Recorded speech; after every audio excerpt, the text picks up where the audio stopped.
निळवंडे म्हणजे ध्यास, निळवंडे म्हणजे श्वास. हे आपल्या जीवनाचं अंतिम ध्येय म्हणून अनंत अडचणींवर मात करत लोकनेते बाळासाहेब थोरात यांनी निळवंडे धरण आणि कालव्यांची कामं पूर्ण केली. दुष्काळी भागातील जनतेला शाश्वत पाणी मिळावं यासाठी अविरतपणे भगीरथ प्रयत्न केले आणि याच कार्यपूर्तीची माहिती आज आपण संकल्प सिद्धी निळवंडे कालवे या चित्रफितीच्या माध्यमातून पाहणार आहोत.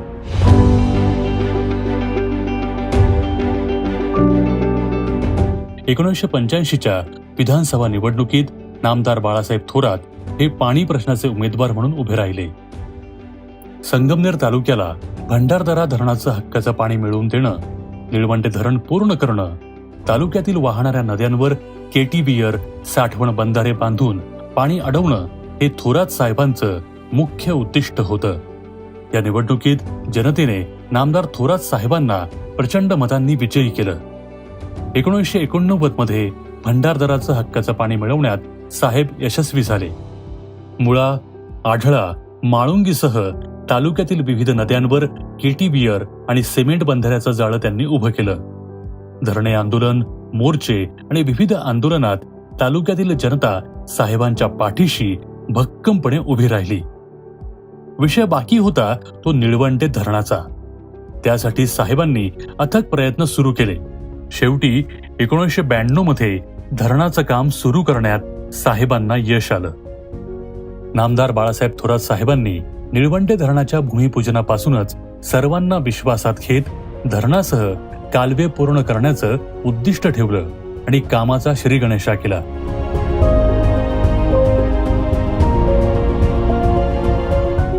एकोणीसशे 1995 पर्यंत कामाच्या विविध मंजुऱ्या झाल्या.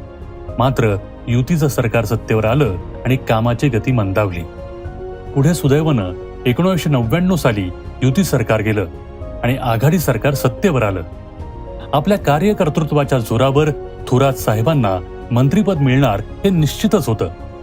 1999 मध्ये स्वर्गीय विलासरावजी देशमुख हे महाराष्ट्राचे मुख्यमंत्री झाले. खरं तर त्यावेळी साहेबांना कोणतंही महत्वाचं खातं मिळू शकलं असतं. मात्र फक्त निळवंडे धरणासाठीच त्यांनी पाटबंधारे खातं मागितलं आणि दुसऱ्याच दिवशी खऱ्या अर्थाने निळवंडे धरणाच्या कामाला सुरुवात झाली. मात्र परिसरातील धरणग्रस्तांचं पुनर्वसन होत नसल्यामुळे धरणाचं काम सुरू होत नव्हतं. अशावेळी आधी पुनर्वसन मग धरण हा संपूर्ण देशाला आदर्शवत प्रकल्प थोरात साहेबांनी राबवला. हा पुनर्वसनाचा निळवंडे पॅटर्न संपूर्ण देशासाठी आदर्शवत ठरलाय. मात्र हे सगळं प्रामाणिकपणे करत असताना त्यांना अनंत अडचणींना तोंड द्यावं लागलं. अनेक मोर्चे निघाले, धरणग्रस्तांची उपोषणं झाली. धरणग्रस्तांच्या मागण्या सोडवण्यासाठी आणि त्यावर समाधानकारक तोडगा काढण्यासाठी साहेब स्वतः त्यांच्यामध्ये जाऊन बसत आणि त्यांचं समाधान करत, त्यांना सर्व परिस्थिती व्यवस्थितपणे समजावून सांगत आणि मग ते जमिनी द्यायला तयार होत. या प्रकल्पग्रस्तांच्या पुनर्वसनासाठी साहेबांनी स्वतःची जमीन दिली आहे हे विशेष. 2009 पर्यंत मुख्य भिंतीचं काम साहेबांनी पूर्णत्वास नेलं. धरणाच्या भिंतीबरोबरच कालव्यांची कामंही सुरू केली. कालव्यांना सुरुवातीला विरोध झाला. साहेबांनी स्थानिक शेतकऱ्यांना विश्वासात घेतलं आणि कालव्यांची कामं सुरळीतपणे होऊ लागली. कालव्यांबरोबरच पिंपळगाव, कोंझिरा, गणेशवाडी, कवठे कमळेश्वर येथील साधारण हजारो मीटर पर्यंतचे बोगदे साहेबांनी विक्रमी वेळेत पूर्ण केले.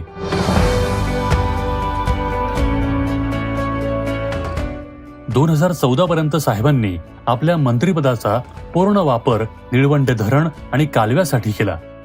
निळवंडे धरणासाठी जीवाचं रान करून निळवंडेचं काम त्यांनी पूर्णत्वास नेलं.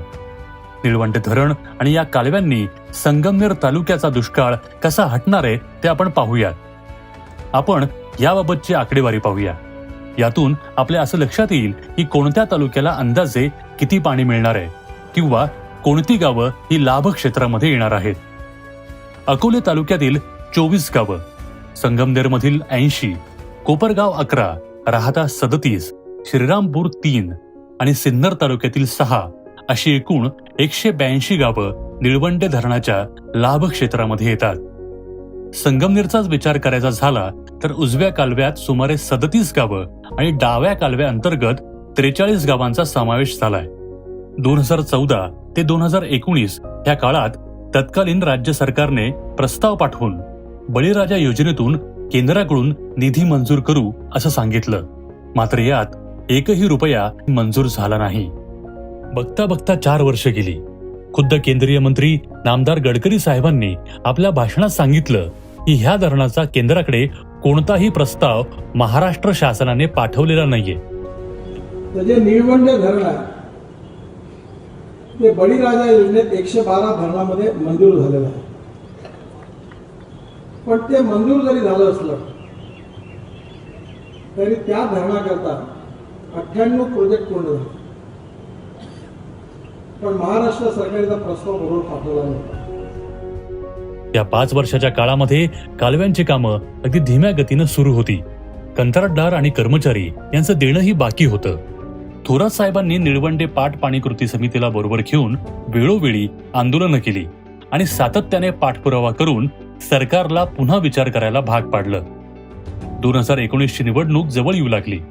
अनेक जण काँग्रेस पक्ष सोडून गेले. अशा अडचणीच्या काळामध्ये पक्षातील वरिष्ठ नेतृत्वाने बाळासाहेब थोरात यांच्यावर प्रदेशाध्यक्षपदाची जबाबदारी सोपवली. स्वातंत्र्य सैनिकांचा मुलगा असलेले बाळासाहेब थोरात यांनीही ही जबाबदारी अत्यंत समर्थपणे पेलवली आणि काँग्रेस पक्षाला 44 आमदार निवडून देत भरघोस यश संपादन केलं आणि न भूतो न भविष्यती अशी राज्यामध्ये महाविकास आघाडी सत्तेत आणली.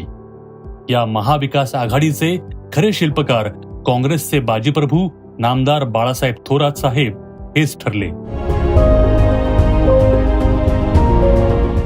2019ला महाविकास आघाडीचं सरकार स्थापन झालं. थोरात साहेबांनी शिवतीर्थावर आपल्या मंत्रिपदाची शपथ घेतली. उद्धव ठाकरे मुख्यमंत्री झाले आणि नामदार थोरात साहेब महसूल मंत्री झाले.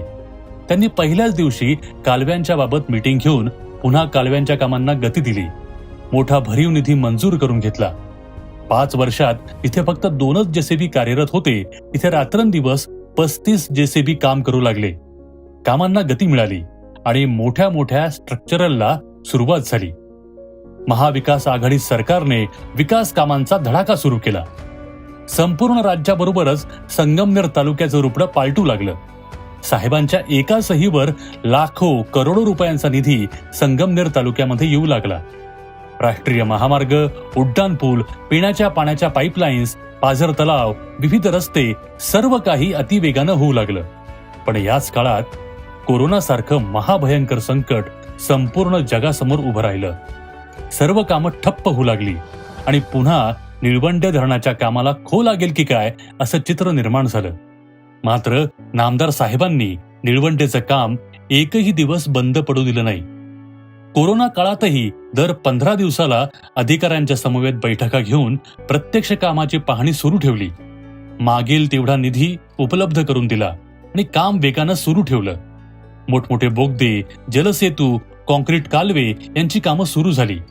नामदार थोरात साहेबांनी एकही दिवस काम बंद न ठेवण्याचा आदेश दिला. सर्व कामं ही नियोजित वेळेच्या आधीच होऊ लागली. सर्वप्रथम धरणाशेजारील शेतकऱ्यांना विश्वासात घेऊन इथं काम सुरू केलं. बंद पडलेली कामं पूर्ण करत कॅनॉलमध्ये पाणी येणाऱ्या धरणालगतच्या बोगद्याचा स्फोट साहेबांनी स्वतः उभं राहून केला. हा सुखद क्षण संपूर्ण दुष्काळी भागासाठी ऐतिहासिक ठरला. काही भागांमध्ये मोठमोठ्या जलसेतूंची गरज होती. अकोल्यातील म्हाळादेवी येथील महाराष्ट्रातील सर्वात मोठा जलसेतू तर सर्वांनी आवर्जून पाहावा असाच आहे. खालच्या बाजूने प्रवरा माईचा नदी प्रवाह, त्यावर कालव्याचा 780 मीटरचा जलसेतू आणि त्यावर 2 गावांना जोडणारा पूल असा तिहेरी संगम या ठिकाणी पाहायला मिळतो. प्रशासकीय अधिकाऱ्यांच्या समवेत स्वतः साहेबांनी 100 फूट वर क्रेनद्वारे जाऊन त्याची पाहणी केली आणि या कामाप्रकरणी समाधान व्यक्त केलं. अकोले तालुक्यातील शेतकऱ्यांना विश्वासात घेत 0 ते 28 किलोमीटर दरम्यानची कामं पूर्ण झाली. काही ठिकाणी अपूर्ण असलेली स्ट्रक्चरलची कामं कोरोना संकटातही अविरतपणे नामदार बाळासाहेब थोरात यांनी सुरू ठेवली. ही सर्व कामं करून ऑक्टोबर 2022च्या दिवाळीमध्ये शेतकऱ्यांना कालव्यांद्वारे पाणी देणं यासाठी अविरतपणे काम सुरू होतं. मात्र 2022च्या जूनमध्ये सरकार बदललं आणि कामाची गती मंदावली. परंतु कालव्यांची स्ट्रक्चरलची कामं पूर्ण केल्यामुळे हे पाणी कोणीही आता अडवू शकणार नव्हतं. काम पूर्ण झालेलं होतं, फक्त पाणी सोडणं बाकी होतं.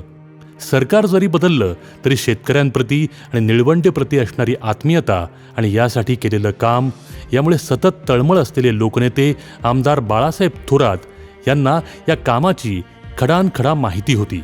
मे 2023मध्ये भंडारदरा आणि निळवंडे धरण मिळून 10 TMC पाणी शिल्लक होतं. म्हणून थेट मुख्यमंत्र्यांना पत्र लिहून डाव्या कालव्यातून चाचणी घ्यावी अशी मागणी त्यांनी केली. या मागणीची दखल घेत सरकारनं डाव्या कालव्यातून पाणी सोडलं.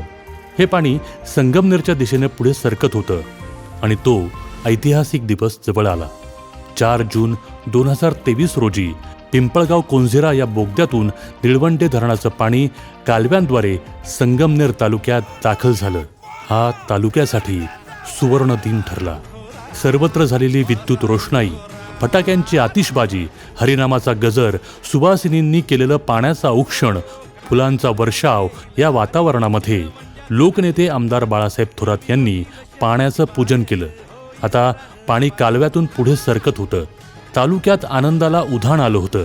प्रत्येक वाडी वस्तीवर गावोगावी निळवंड्याच्या पाण्याचं मोठ्या आनंदानं पूजन होऊ लागलं. दिवाळी दसरा साजरा होऊ लागला. ज्या तळेगाव भागाने सातकाप्रमाणे या पाण्याची वाट पाहिली तो सुवर्ण दिन उगवला आणि 7 जून 2023 रोजी निळवंडे धरणाचं पाणी तळेगाव भागात दाखल झालं.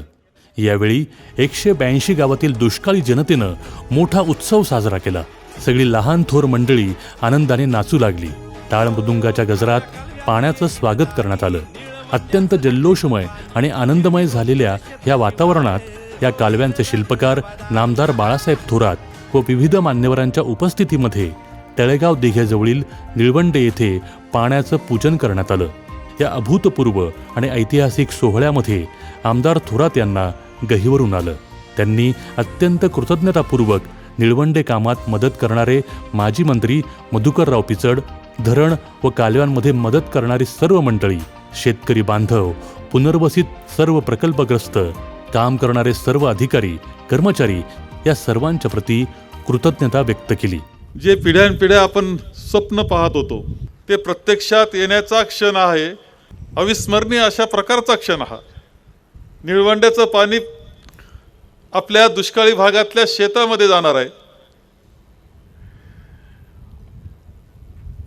जयाताई म्हटली ते खरं आहे की पिवळी शेती काळी आई होईल आणि ती हिरवं रान फिरवील. अजून मी सांगतो, सरकार असतं तर दिवाळीच्या पाडव्याला हे पाणी आलं असतं, दिवाळी साजरी केली असते. प्रकल्पग्रस्तांचे आभार मानावे लागतील. एवढा आनंदाचा 2-3 दिवसाचा दिवस आपला, ज्यावेळेस आपण आनंद उत्सव करत होतो, लोक आनंदाने नाचत होतो. संगमेर तालुक्यातला इतिहास लिहायचं ठरलं तर आजचा हे दिवस आहेत ना, हे सगळे सुवर्ण अक्षरांनी लिहावं लागतील तुमच्या सगळ्यांकरता. याची देही याची डोळा असा हा झालेला सोहळा संगमनेर तालुक्यासाठी संस्मरणीय ठरला. याच सोहळ्यात गावोगावच्या लोकांनी अविरतपणे या कामासाठी झटणारे लोकनेते आमदार बाळासाहेब थोरात यांना जलनायक ही उपाधी दिली.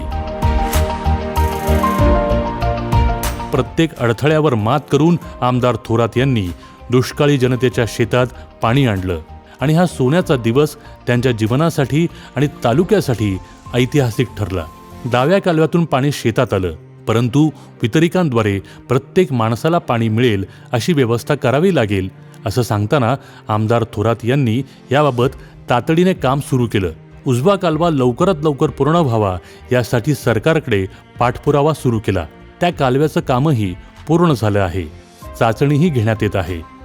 ज्या ज्या ठिकाणी कालव्यातून चाचणी घेण्यातून अडचणी आल्या त्या ठिकाणी थोरात सहकारी साखर कारखान्याची यंत्रणा रात्रंदिवस उभी राहिली आणि पाणी पुढे पोहोचवण्यास मदत केली.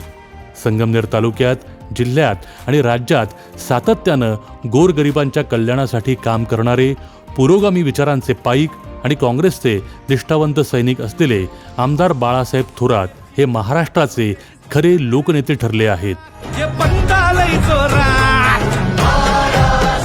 बाळासाहेब